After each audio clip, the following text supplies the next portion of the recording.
সম্মানিত সভাপতি, উপস্থিত আলেম উলামা একরাম, শিক্ষকবৃন্দ, অভিভাবকবৃন্দ এবং আমার প্রাণ প্রিয় মুসল্লি ভাইয়েরা, আজ আমি সংক্ষেপে কিছু কথা বলতে চাই আমাদের প্রিয় দ্বীন শিক্ষা প্রতিষ্ঠান মুহিউস সুন্নাহ হাফিজিয়া মাদ্রাসা সম্পর্কে। প্রথমেই আমরা আল্লাহ তাআলার দরবারে শুকরিয়া আদায় করি, আলহামদুলিল্লাহ। আল্লাহ তাআলা কুরআনে কারীমে বলেছেন, ওয়াকুর রব্বি জিদনি ইলমা, হে আমার প্রতিপালক আমার জ্ঞান বৃদ্ধি করে দিন। প্রিয় মুসল্লিবৃন্দ, মুহিউস সুন্নাহ হাফিজিয়া মাদ্রাসা হলো এমন একটি পবিত্র প্রতিষ্ঠান যেখানে কুরআন ও সুন্নাহর আলোয় ভবিষ্যৎ প্রজন্মকে গড়ে তোলা হচ্ছে।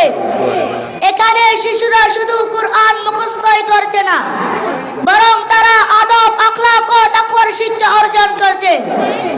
আল্লাহ তাআলা কুরআনে কারীমে বলেন, ইন্না হাযাল কুরআন ইয়াহদি লিল্লাতী হিয়া আকওয়াম, নিশ্চয় এই কুরআন সেই পথের দিশা দেয় যা সবচেয়ে সোজা। আজকের বিদ্যা ও নৈতিক অবক্ষয়ের যুগে মুহিউস সুন্নাহ হাফিজিয়া মাদ্রাসার মতো প্রতিষ্ঠান এই সমাজের জন্য আল্লাহর এক বিশেষ নিয়ামত।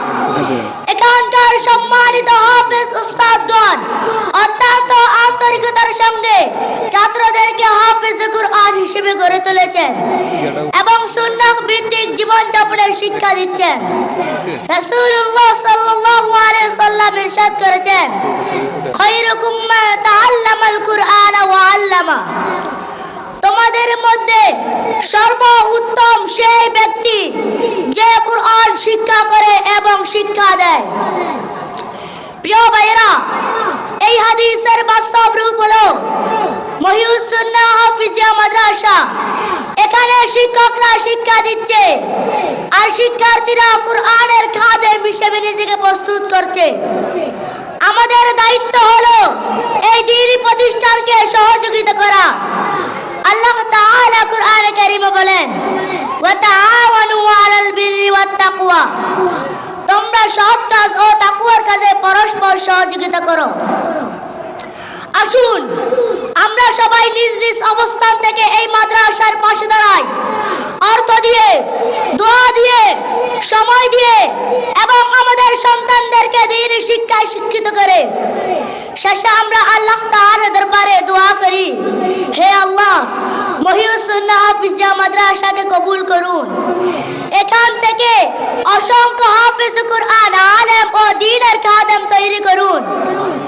আমাদের সকল সহযোগিতাকে আপনার দরবারে কবুল করুন, আমিন।